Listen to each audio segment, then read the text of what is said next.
In this video, Lesson 2C, we're going to learn all about if statements in Python. That is, how to tell Python, execute these statements, but don't execute these statements based on evaluating some conditions. So let's get started. Here's the basic syntax of an if statement in Python.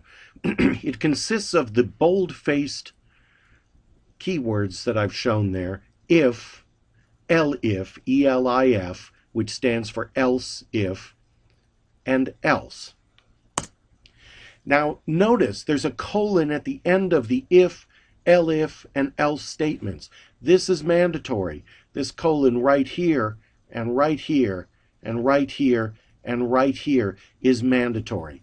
It tells Python what follows is an indented block of statements.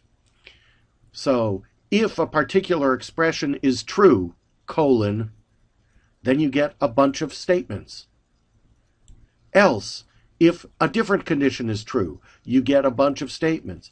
Else, if yet another expression is true, you get a bunch of statements, and so on. The statements in each section can be one line or many lines, but not zero. You can't leave it out altogether, and they have to be indented. The default in idle and in most Python editors is to indent 4 spaces after every colon. Idle is going to do that for you automatically. As soon as you end a line with a colon, it's going to line you up 4 spaces farther to the right on the next line and keep everything lined up there until you decide to hit a backspace, which lets you go to putting another line in at the unindented position. So you might say if x is greater than 5, colon, all the statements you do when x is greater than 5, you're going to back up and then line up the else if, the ELIF, with the if. Now each expression, the expression for the if or for any of the else ifs, can be any Python expression that evaluates to true or false. That means it can be a Boolean variable, or it can be a combination of Boolean variables, or it can be expressions that evaluate to true or false, like string value equals quote hello, or x greater than 5. The else if ELIF clauses are optional. You don't have to have any of them at all. You can have 0 else ifs. Maybe you want 1 else if. Maybe you're going to have 2 or 3 or 5 or 72 else ifs. You can have as many as you want, including 0. The else clause is also optional. You either have it or you leave it out. You can't have more than one. The way this works: if a condition is true, do this. Check other conditions. Python will execute either the first part, or the next part, or the next part, and so on. It will never execute more than one part. And if it didn't do any of the if or else ifs, then it will do the else. Now you can leave the else out altogether, and it might execute nothing at all. If x is greater than 5, do something, and that's it. If x is not greater than 5, you don't want to do anything at all. Here's some examples. Here's some Python code. Here's the result. Let's say I've got a variable called x, and I set it to a value of 10. If x is less than or equal to 10, print small, else print big. Notice I didn't use any elifs in here. Well, what's going to happen? X is less than or equal to 10. It prints out small. If I run the exact same if statement when x is equal to 12, x is no longer less than or equal to 10, so it prints out big.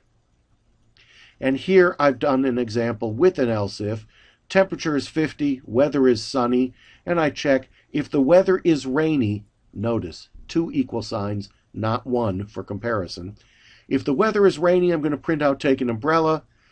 Else, meaning it's not rainy, but the temperature is less than 65, take a jacket. And finally, if I didn't do either of the above, print nice day.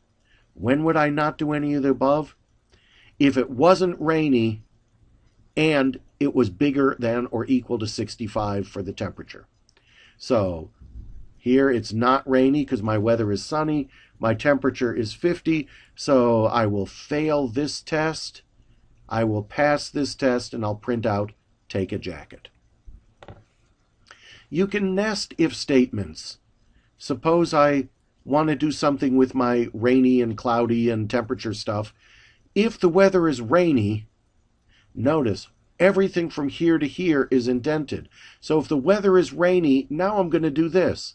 Temperature less than 65 when it's rainy, print wear a jacket and take an umbrella. Else, print just take an umbrella. Now, the else if is the else if from this if. You can tell because it's indented to that same level. If the temperature is greater than or equal to 65, and we already know it's not rainy when we get to this line, we're going to print nice day. Okay, we know it's not rainy. We know the temperature is not greater than or equal to 65, but it's greater than or equal to freezing, 32. So it's somewhere between 32 and 64.9. We'll print take a jacket. And if none of that was true, we'll print brr, wear a parka.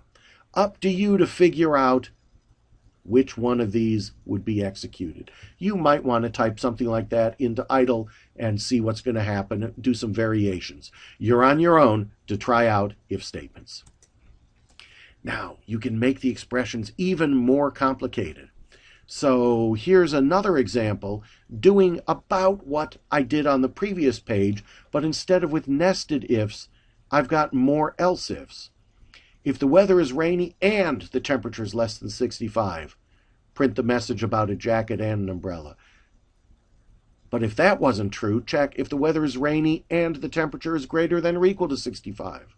And if I didn't do that, if the weather isn't rainy and the temperature is greater than or equal to 65, and so on. So here is something that accomplishes the same thing as the previous example, this time without nested ifs, but I've got more complicated expressions inside my if and else if clauses. Enjoy it. Happy programming. See you in Lesson 2D.